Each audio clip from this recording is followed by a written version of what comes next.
What does it look like to put student connections before content? How can we help every student in our community feel a sense of belonging? And how can we leverage social media to tell stronger stories as building leaders? Welcome back to another episode of the Teachers on Fire podcast, airing live on YouTube most Saturday mornings at 8 a.m. Pacific and 11 a.m. Eastern. My name is Tim Cavey, and my mission here is to warm your heart, spark your thinking, and ignite your professional practice. Today's Teacher on Fire is Josh Tovar. Josh is the proud principal at Memorial Pathway Academy in Garland Independent School District just outside of Dallas, Texas. He's been in education for over 30 years and has supported learning at all levels, from elementary to university. Josh is the proud son of Virginia and Jesus Tovar, a proud immigrant to the USA and a former U.S. Marine. You can connect with Josh on LinkedIn and on X, on Instagram and TikTok at JT Spotlights. Josh, thank you so much for coming on the show today, my friend. I've got just one question. Are you ready to light it up? Let's go. Let's call Teachers on Fire, Tim.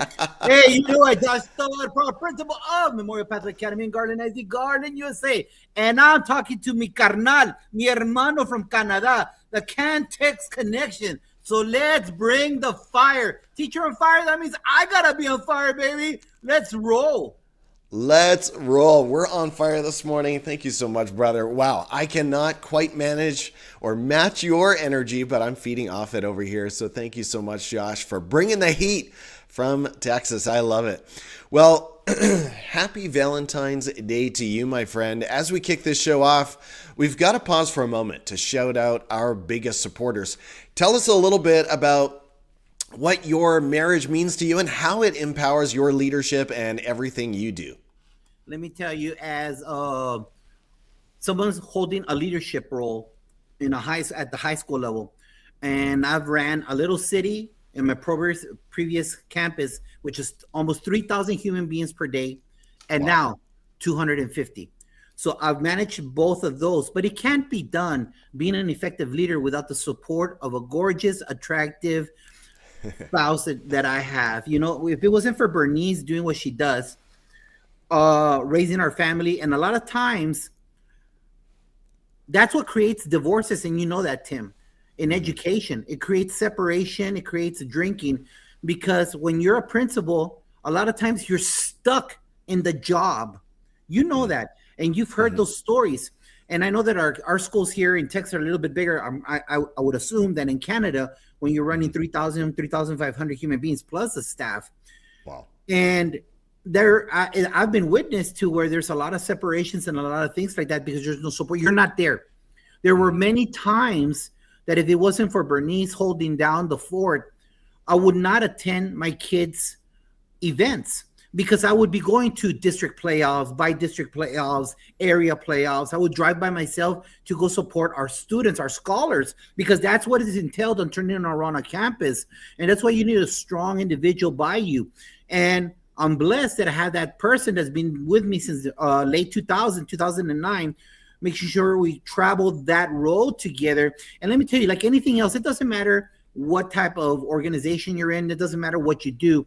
You need to have a solid ability to communicate with that other individual, and that they know what your job entails.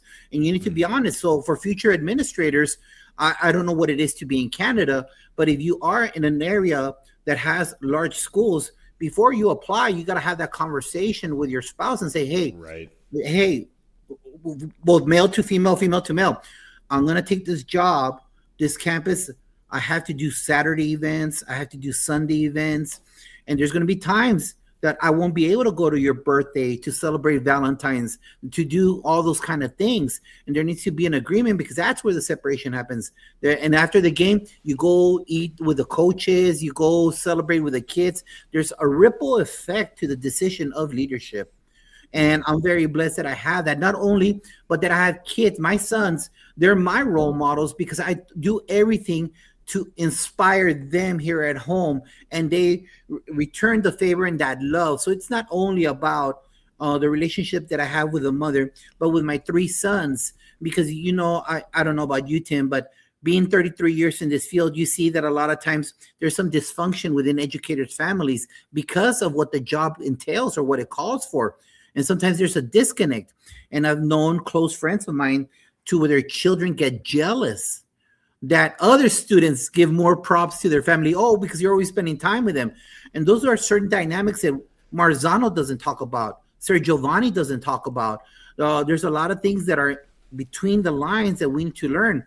And I'm very blessed. And I wish you, everybody out there, you, Tim, with your family, your lovely wife that I see all over social media, posting, breaking bread, traveling together to the Philippines, I think, to doing all those kind of situations, and to all educators out there, because you know what? This job is not getting any easier, but it's a beautiful job. And so blessings to the person that is on your side. And I'm blessed that I have Bernice on my side, that we hold that pail of water together, up the hill, down the hill, and it's been a solid relationship for close to 2 decades already. So happy Valentine's to everybody. Thank you to Bernice and to my beautiful children for making sure they put up with my attitude.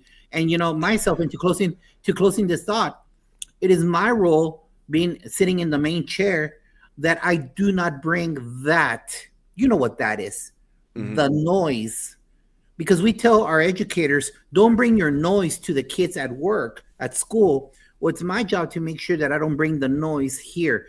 So I made it a concerted effort for years and years and years that when I get here, I don't bring in the toxicity. I don't need another reason or another excuse to create animosity or a division amongst my relationship with my family, because as it is, the separation of time is enough to create obstacles. And lest we forget, it's still a beautiful profession. It's the best profession, the profession that creates all the other professions. But most importantly, on Valentine's Day, blessings to everybody. Thank you for being here today on this great podcast, Teachers on Fire. And you know what? That cat right there in Canada, he's on fire. Shout out to Bernice in Garland, and shout out to Christine Cavey here on my end of things. I'm so grateful for her. And man, we can't do this work. We can't spend a little time on these education hobbies on the weekends, connecting with other educators without the support and love of our fearless partners. So thank you so much to those wonderful women. And another friend hopping on LinkedIn, Mark Ryan over in Abu Dhabi, almost said Dubai there, says, not sure I can handle this one. I know, Mark, you've got a fantastic partner by your side as well. Forgive me, I'm forgetting her name. Go ahead and drop it in the chat if you're still with us. But Mark, thank you so much for joining us this morning. Well, happy Valentine's Day once more to all those listening. And I hope for you, we both hope that you've got someone in your corner who's giving you that fire and encouragement you need when times get difficult in this work. Josh, you often use the phrase "no more orange jumpsuits" to describe your mission at MPA. How does Memorial Pathway Academy disrupt the school to prison pipeline for at-risk youth? It is a role model, and I invite everybody from across the world, from Canada. Come on down, Tim. I don't know if they give you international. Come on down, from Oklahoma, from Maine. Because this is literally when you wake up with a vision for something and you put everything out there to ensure that we stop that. Now, obviously, there's a concept known as free will. You know what? Our Lord and Savior gives us our pathway that we have in life, but we have ultimately free will to do either the good choice or the not so good choice. And at Memorial Pathway Academy, we have 2 major programs, just so I could answer your question. We have brand new students from around the world, brand new. And we have 6th graders to 19-year-olds. So I've got the Central African Republic, Tanzania, Afghanistan, Vietnam, all the Hispanic countries, from 6th graders to 19-year-old, 20-year-old adults. And then the other side of the house, I've got individuals that would have fallen through the cracks. I've got teen parents. I've got kids that got in trouble with the law. I've got kids that are 18, 19 with 3 credits and they need 26. And they are also 19, 20. So in the same little building, I've got that span of that age span. And a lot of times, those kids are easy to tap out, Tim, because you know what? Coming to a brand new country and all you do is speak Swahili and the surrounding community is speaking Spanish or English. Hey, baby, what's going on here? I'm not just fight or flight. You know that. The reptilian brain totally kicks in. Let alone that kid that is 18 years old that has been suspended, has gone to alternative school, that 18-year-old kid that is ditching school to go do inappropriate things off campus. We know what I'm talking about. Let's be straight out correct with that. They come in already with that fight or flight mentality to MPA, because there's a system failure to encourage kids. There is a system failure that is a gotcha. And once I got you, there's nothing there to help you get out of the trenches, like Dana Goodyear said, getting out of the trenches after all the holes that you create. So at Memorial Pathway Academy, now to centralize to your question, is this. We've created a culture, an environment where all of these students feel loved and appreciated. That's not done by Josh. That's done by 28 facilitators in each classroom, 28, and our surrounding supporting staff, that every single last day, they create an environment, a love, appreciation for all of their smiles, academic growth, attendance, whatever it might be. And right now, we've had 4 years. I took over MPA right when Trump closed the country due to COVID, up until right now. And we've averaged over 90 kids that would not have graduated. These are kids that would threaten their principals to beat them up. I'm telling you, they said, Josh, you got to take this kid. He threatened to beat me up. I was going to beat her up, Tovar. Those are my customers. And you know what? I love them. And there's a way on how you got to be the Matrix. With that type of cat, you gotta be Neo, baby. You gotta know how to maneuver your students, because you know what they're used to? They're used to the factory style, beat you, yell at you, suspend you, beat you. No, you can't do that. If you're doing that, you're the little white dog chasing his tail and trying to bite it. That kid is used to that. They are PhDs with that type of philosophy. You got to get them. You got to kneel them. You got to make sure you avoid everything. Use judo, not karate, to make that connection with the kids. Don't allow them to hit you at all, because you know what? They're going to tell you hurtful things because they've been successful. I'm going to tell you a hurtful thing. You're going to suspend me, and I don't have to do my algebra work. It equates in their mentality. So it's our job to restructure that.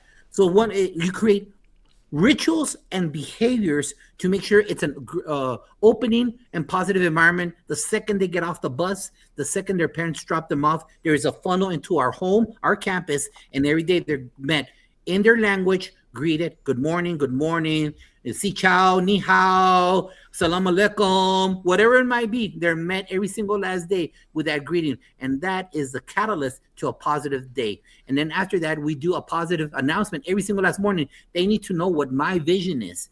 And my vision is to make sure we're on point, we're here to work, we're here to graduate, we're here to be scholars and role models for our community. And that is said over and over and over, the positivity and shining bright. And let me tell you, Tim, now recently, up until last year and a half, we've had kids that have arrived to us from other countries that do not know. I just had one yesterday that do not know English. They learned English at MPA and they graduated meeting all the state requirements of Texas. Just like Amazing. Any kid that would have started at Head Start, would have started in pre-K in America, they got there, they learned English at MPA, they met the requirements, and you know what? That's ending the cycle of school to prison pipeline. That ends, and it is possible. It is shown by the faculty and staff of Memorial Pathway Academy with a loving and approach way to loving our Jaguars. And that's why you're on, brother, is this topic of leading with love. I'm in so much agreement with everything you said there. You know, there's this idea that I know you see in your social media travels. There's this idea sometimes among teachers and education leaders that we just need to hurt kids a little bit more. We need to make that discipline just a little bit heavier, suspend them just a little bit longer, and then they will learn their lesson and make the character changes that they need. And I just don't think that real life and real data backs that up. And I hear you leaning into relationships, spending time with kids, building that trust so that fight or flight starts to slowly evaporate and kids feel just a little bit safer to take those risks. So that is phenomenal what you're sharing. On that one real quick before we jump into this, and to your point. Sure. Mm-hmm. We've all seen the football game, all of us, where the kid athlete screws up on the play and they go to the sideline and you've got that coach in his face, boom, boom, boom, boom, boom, letting him have it, right? Right. More often than not, the athlete, more often than not, is going to say, yes, sir, yes, sir, yes, sir. Because you know what? There was a lot of relationship building, not on the practice field, but during the coaching room, in the campus, and that love is there. When you see that an athlete talks back to the coach, there was a disconnect. More Right. often than not, it's always coaching. And a kid, let me tell you, I still do it. A kid will put up with your tongue lashing as long as they know you're doing it because you love them and they know that it's coming de aquí del corazón. If it's coming from the heart, they will listen to you and they'll say, yes, sir, I will work on it. Well put. And I was watching a coach yesterday on Instagram or TikTok, I can't remember which one, and he was really giving it to his team, but you could tell he had that love, and they were just not doing what he wanted on the basketball court, and he was letting them hear it. He was not sugarcoating it, but there was obviously a bond there. There was obviously an invested coach, and I think, as you said, I mean, I'm not one to advocate for all kinds of sarcasm, and we don't need to be mean-spirited about it, but we can tell kids where it's at, and they will listen when that trust is there. So thank you so much. Mark is here saying that Josh is definitely on fire this morning. Thank you, Mark, and I agree. Josh is bringing the heat. Thank you so much, Josh. Well, thank you for joining us in the live audience this morning and for perhaps listening on the replay. If you're finding value here already, go ahead and give the video a like on LinkedIn, on YouTube, wherever you are watching. Josh, how are schools like yours and others using storytelling on social media to build school culture and indirectly raise test scores? Do you see, and I know we've talked about this a while ago, a couple of years ago, but I want to revisit this topic because you do it so well. Do you see a connection indirectly between this idea of telling the story of my school community and kids actually achieving more in the classroom? That's 100%. Look, this tool right here, right, that is more savvy than the rocket to the moon. It's besmirched. It's put down.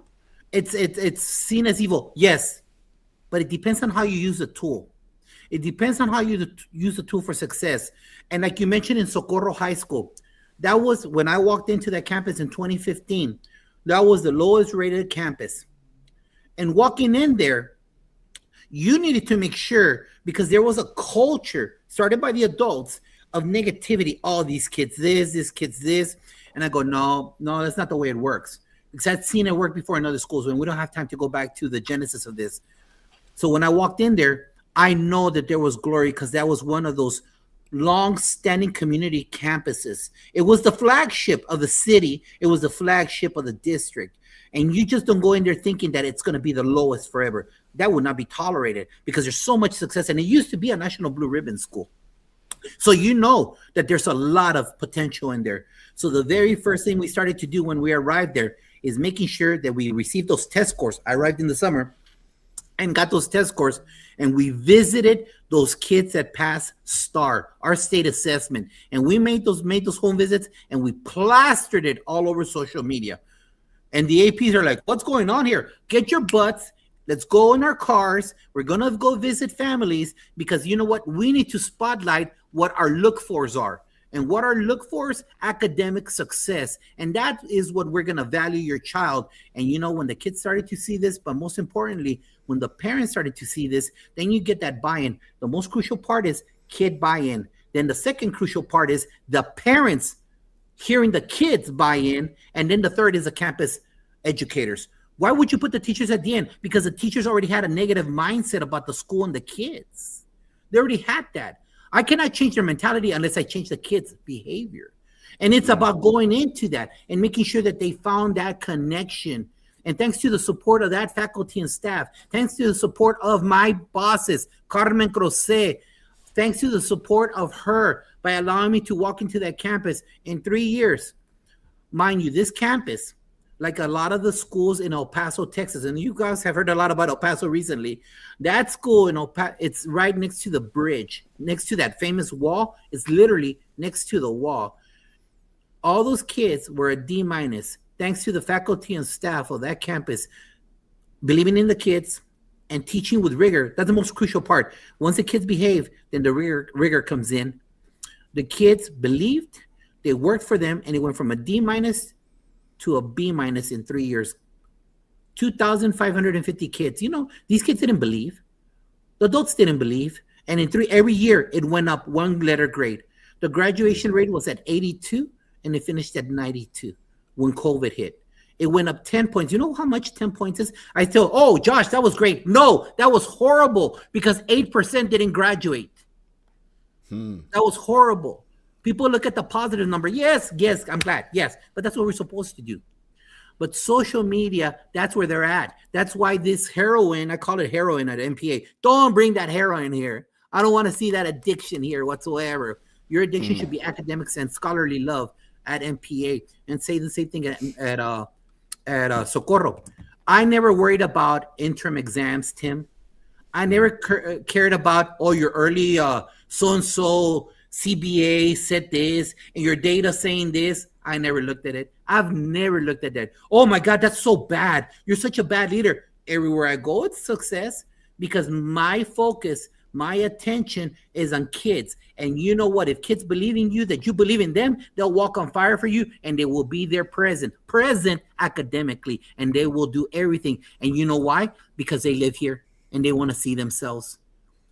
That's why in elementary, those beautiful stickers that those teachers give, those little stars, they want those stickers, and it doesn't change because you, Tim, you want to know. If YouTube just sends you a message saying, Tim Cavey, your podcast receives the Golden blah, blah, blah award, you're like, oh, bro, I don't know what the Golden blah, blah, blah award is, but you're offering it to me. YouTube is does that make sense? Look at you. Look at the way you're reacting when I say that. That's the same thing with that kid with a gold star. That's the same thing as that junior that passed STAR EOC, the state exam, with exemplary, and we said, I love you, son. I love you, daughter. You kick butt. Let me take your picture and put it on social media.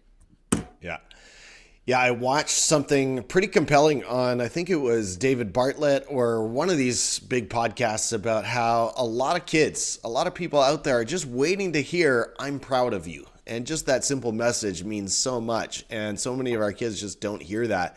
So thank you for answering those traditionalists out there who say that, principals shouldn't be on Instagram or TikTok. You're showing a different way and you're telling your school's story in a very convincing way. Thank you for doing all that you do there, Josh. You refer to your school community as La Familia on TikTok and Instagram. I'm wondering about, you've already talked, Josh, about how you greet kids, maybe in their own language. You show them you care, you spotlight them on social media. I'm wondering, is there one other thing that you can think of that you do in your building that's sort of a tangible expression, a tangible way of letting them know that they belong in your community at MPA? Weekly, we do, if you follow us on social media, we celebrate their perfect attendance. These are kids that never went to school. Every week you showed up, we give you a little snack, a little something, some takis, a little chocolate bar, whatever it might be.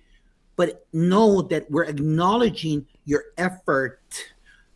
If you finished any online classes, we acknowledge that effort, whatever that effort might be.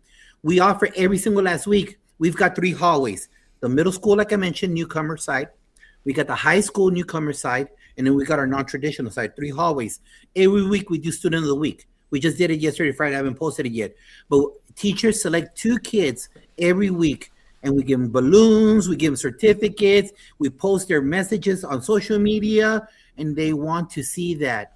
Not only that, but the most crucial part, and you can see it in Barbara Bray's book, the teachers write thank you cards to their scholars once per month. Wow. MPA sends approximately 150 cards every month to their scholars. And in return, their scholars write 1 thank you card to their teachers, and I deliver it to their classrooms. I do it overnight, so when they come to their classroom, they see the cards written by their kids on their computer desk. And it's those kind of random act of kindness. But it can't be stopped. Once you start it, you can't stop it because then you're faking the funk. And no one cares about the one-time sandwich and the one-time you're a great teacher shirt. No one cares about that. It's about customs and traditions to ensure that we believe the culture. That's what we do. That's the culture here. And that ensures a climate. And you know why I know that that's responding, Tim? What are we? What week are we in? I think we're over 110 days, 115 days in school, something like that. I don't know. We're like in week 23 of school. We started back in July. You know how many disciplinary referrals we've had at MPA? I might be lying to you. I'm either 24 or 26. Wow. We go weeks without discipline referrals. Weeks. That's so great. Without that. Yeah. On our bad week, we might have 2 discipline referrals. Again, mind you, think of who my customers are. 10-year-olds, all the way up to some of them are 21-year-old adults that have made wrong decisions with the law. That's who our audience is. And you know what? They come to our school knowing that there's love, there's compassion, there's understanding, and they will live up to the standard, not down to the standard. I love the piece about the perfect attendance, Josh, because you know what that communicates is we see you. We see you in this building. We are noticing when you're here. And I think a lot of students at different schools across the country, our countries, probably don't get that sense that anyone is really seeing them or aware or notices even when they're not there. And you do. And they know that you do. And I think that's actually a really big piece. I'm wondering, in a school your size, do you actually know all of I'm putting you on the spot here, but I'm sure you know many of your students' names. Do you know all of them? Like 80% of them. I do. 80% of them. Yeah. And we're a cyclical campus. Okay. For what do I mean? We're not traditional. We're like totally not traditional. When a kid graduates, he's gone in and get a brand new one. Or we got kids coming in from out of the country nonstop. But most of the part, hey, come here, Mr. Gwynn. Come here, Mrs. Rodriguez. Come here, Hisham. Come here, so on and so forth. You have those conversations. But the most important part that they appreciate is that I stop and I tell them, you tell me in Vietnam, how do you say this? You tell me, okay, tell me in Chinese, how do you say this? And I destroy it. I butcher their language. But you know what? I tell them, you're my teacher. You got to teach me better. And that interaction about me learning their culture, not only their culture, but their language, they're willing to retort in the classroom and repeat that same language all in English. And you know what? That connection is there. Yeah. Awesome. Well, speaking of some of our Asian friends, we're coming up to Lunar New Year. So I know you're a great one for honoring and celebrating traditions and celebrations from around the world. And if you're listening and that's something that's a part of your culture, Happy New Year to you if you're observing that this week. The horse, if you're ready for horse. The horse. Well, I'm going to trust you on that. I can't remember just now which year we're coming up to, but that sounds right. If you are ready for more conversations like this one, educators listening and watching this morning, make sure you're subscribed to Teachers on Fire on whatever platform you are watching or listening on. We've got Maria here on LinkedIn. Welcome, Maria. We're glad to have you here. She says, this is great. It's so good that you are enjoying this conversation. I've got a few more questions for you, Josh. I'm not sure if I've asked you this one before. As a former Marine artilleryman, you bring discipline to education. I can see it in your life. You get up so early, brother, even on a Saturday. How do you balance that military structure with the love and joy you preach daily in your content around your campus? Is that a match made in heaven for leadership, would you say? It is. I mean what I say, and I say what I mean. Sure. You cannot be flaky. It doesn't matter if it was back in the Jurassic period when I was in school or nowadays. Kids love consistency and honesty. Yes. And they love discipline. They don't want you to be their friends, guys. And I still hear that, I want to be their friend. You're not there to be their friend. Right. You're there to connect with them and make them feel comfortable. You're the Linus blanket that is wrapped around them spiritually, academically, to be successful scholars. So it goes hand in hand, Tim. Not only with everything that I do, everything is set. Mondays, there's this tradition. Tuesday, everything is set. I'm established. These are the protocols, and I do not inject a new one because I don't trust myself to give it fidelity. When I inject a new one, then I got to keep on going until I start consistent with that new practice. So that's part of the military structure. Is you do it without changing. You cannot drop it. Obviously, you adjust. You always go back and adjust to make it better, but you don't let go of it. And if it's a practice that's not effective, you finish off the school year and you reboot with another thing. But discipline in regards to behavior, I care about them. They know I care about them, but there is a line of appreciation, of support. I will be your loving uncle. I will be your loving dad. However you want to see it, I don't care. I'm not going to put up with your nonsense. Your behavior is not allowed to disrupt the learning of another scholar, because that parent expects me to educate all in that classroom, and you choosing to break those rules, you choosing to bring drama, you choosing to bring toxicity will disturb the learning environment. And I will not tolerate that, because that's not fair to that kid that does want to learn in the classroom. And you and I are going to have the conversation, and we'll have the conversation either way. But we will. I will not tuck my tail and say, oh, I'm scared of that kid. Oh, I'm scared of that parent. I'm not going to talk to them. And that's a problem with administrators. They're scared of that kid. They're scared of talking to that mama. They're scared of that. Don't be scared, because you know what? If you're fail to do it, then you're creating a huge learning gap in that classroom, because you're allowing that toxicity to happen. It needs to be addressed that second, that minute, to ensure that it doesn't perpetuate across. Because once that kid feels confidence of misbehaving in that classroom, guess what they're going to do next period? Same darn thing. And they're going to keep on stretching that rubber band until they know when it's going to pop. We need to be consistent with our kids. We need to have those accountable talks with our kids, and we need to hold them accountable for their behavior, because no one's laughter, no one's joke is above everyone else's learning. Mm-hmm.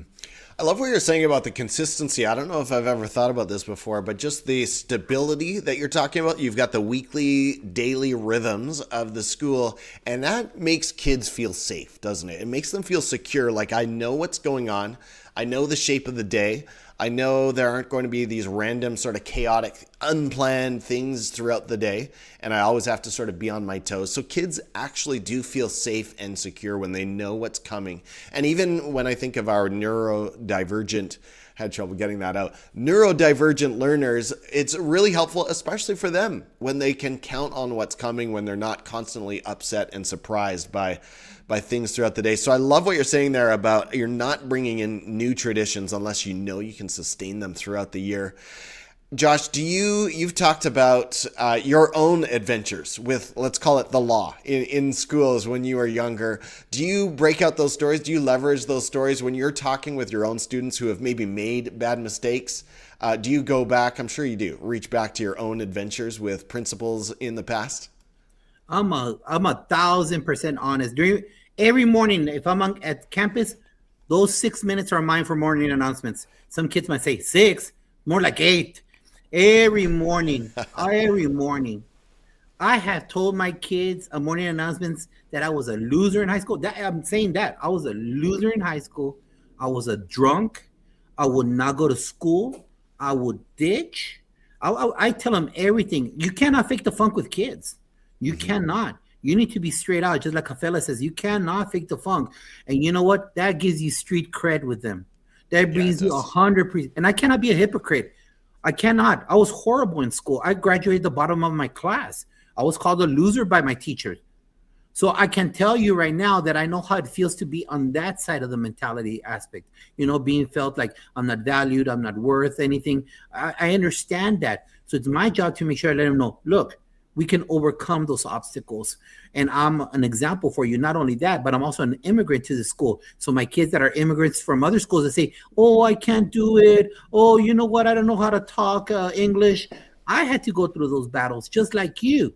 I had to do that. So it's making sure that we always speak the best. And I've heard educators say, oh, you say too much. I would never say that. You be you, boo. I will be me. But let me tell you, my numbers in academic success with my scholars are pretty solid. My numbers in regards to discipline are pretty solid. The culture of the campus is pretty solid where I've ever been, that leadership role. So if you want to do your angle and it works for you, go ahead. But I would rather be honest with my scholars and let them know. And then when they come to me because of bad choices, I'm like, bro, you got no game. Bro, you're not even level 1. You're not, your video game hasn't even started. You got no game. You're using lines that 7th graders use, and they understand because game sees game, and we call each other out. We're starting to wrap this up a little bit. I'm going to ask you in a moment about some of the recent work that you've done, Josh. Pretty exciting stuff. Just before that, I want to shout out some of the listeners who have been leaving feedback on the podcast. We've got Coach from the Couch on YouTube saying recently, this is such an important and needed conversation. We can always count on Leah, that was Leah Mermelstein, to bring honesty and wisdom to the real life needs we face every day in schools. Also on YouTube, we've got the Elemental Educator, and that's Tyler Cohen in Alberta, saying, I am the difference. Reminds me of the quote, you are not as important as you think you are, but also you are as important as you think you are. Great stuff and good energy. Thank you for that comment, Tyler. And on Spotify, not many comments on Spotify, but I love them when they come in, when I see them. We've got Emily Kraft saying, fantastic ideas. What a gem to have on the podcast. So thank you so much, dear listener, for leaving feedback. I can tell you for me and for Josh, he's got a show that he'll talk about in a moment as well. Feedback means the world. It lights our fire. So thank you so much. Josh, you've contributed to 2 books recently, More Than Just Principles by Robert Hinchcliffe and Grow Your Why by Barbara Bray. Tell us about your work here. You should be so proud of your contributions. I'd love to hear more. Tim, I was saying this during our faculty meeting, I think at the start of the school year, that you got this kid that came from another country that had to learn English, right? Mm-hmm. You got the kid that didn't like education. You've got this kid that's a child of divorce. You've got this kid that during the divorce, his mom says that she doesn't want her sons. The dad takes over. There's a lot of emotional baggage to this, that kind of stuff. You got this kid that graduated at the bottom of his class. You got this kid that has not been successful in many aspects of life. And then nonstop God winks I get along the way, the journey, the belief in it. And through the power of social media, people see your acts, people see your words, people see your actions for kids. And that's where the very first one started. Thank you, Tim, for allowing me to spotlight Barbara Bray's book. It's 23 stories by 23 educators from all over the United States. Very notable names. I highly recommend it. Not only that, but these are individual stories of success, overcoming, and making sure that it just brings a warm feeling to your heart. And if you don't like to read and you like audibles, you could buy this online. It was read by the authors. I am so sorry. Yes, you get to hear my horrible, whiny voice on Audible.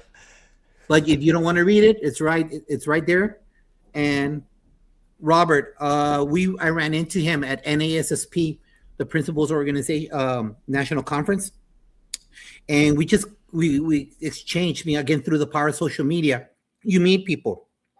If you're not on social media, guys, you're really cheating yourself of growing as an individual. And then we started connecting, and he goes, hey, are you interested in writing a chapter on what your experiences are? And again, now these are 15 principals from across the United States. On my podcast, the last 2 weeks, we had authors from the show. And so you go to PGP podcast at YouTube, and you can see the authors talk about their chapters.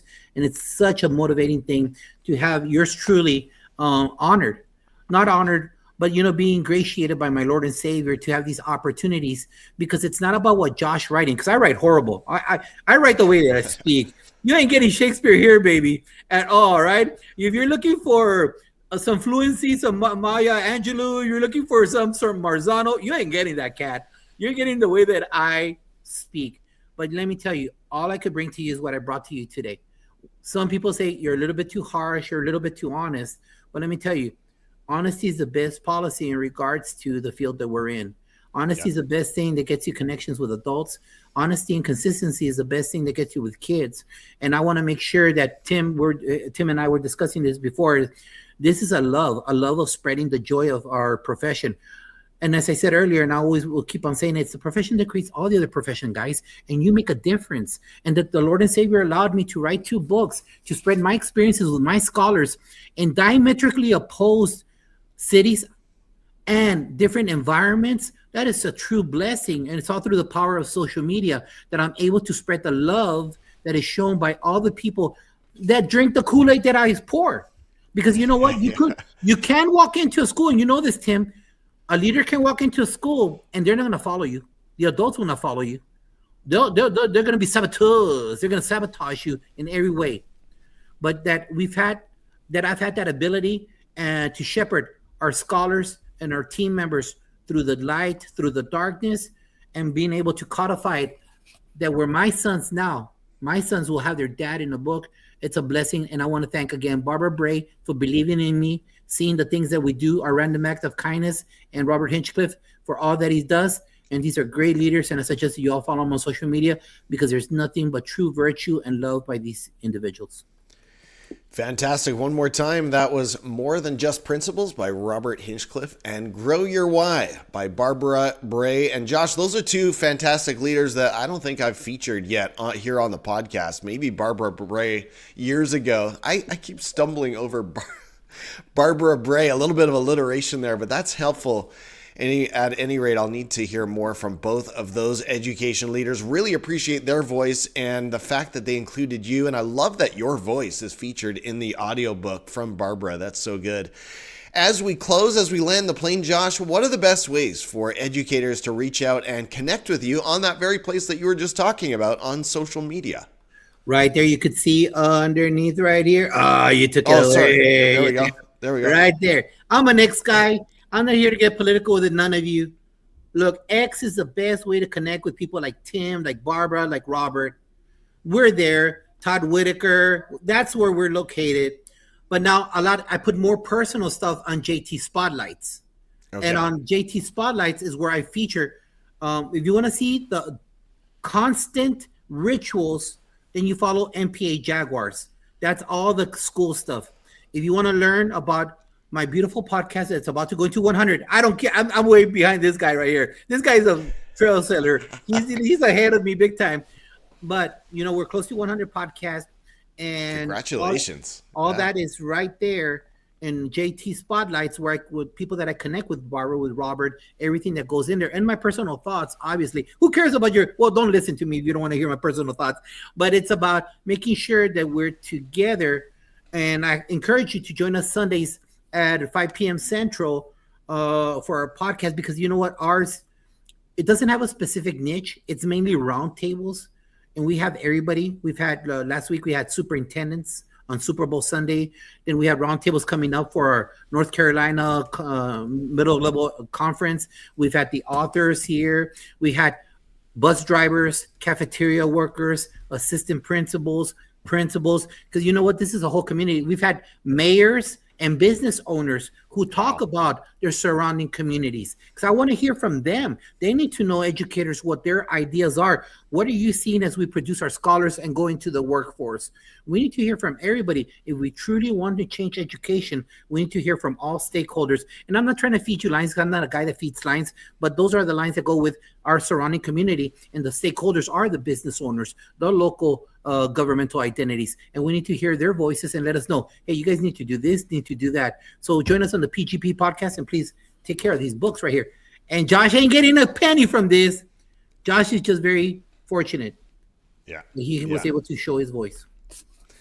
That's right. Well, if you're listening, whether you're a teacher or an unofficial leader in your building, or you do wear one of those titles of principal or AP or super, make sure you're connecting with Josh. Just a constant stream of encouragement, fire, and ideas. You've heard many of them in this conversation. You'll hear more on his YouTube channel and podcast. Congrats, Josh, on coming up to 100 episodes. I know whenever I see you, whether it's on X, LinkedIn, or YouTube at your channel at JT Spotlights, I'm going to tune in for as many minutes as I can because I know it's going to lift me up and encourage me for the week ahead. So thank you so much, Josh, for everything you do. Thank you for sharing your time on this Saturday morning. I'm so grateful to you. You've been a huge source of support on Teachers on Fire and Teachers on Fire. I'm your host, Tim Cavey. So grateful that you too decided to spend some of your day tuning into this episode. I hope that in some way the content you heard today from Josh Tovar in Garland ISD sparked your thinking and ignited your practice. And I'll meet you next week right here on the Teachers on Fire podcast. Take care, everyone, and have a great week. Bye-bye.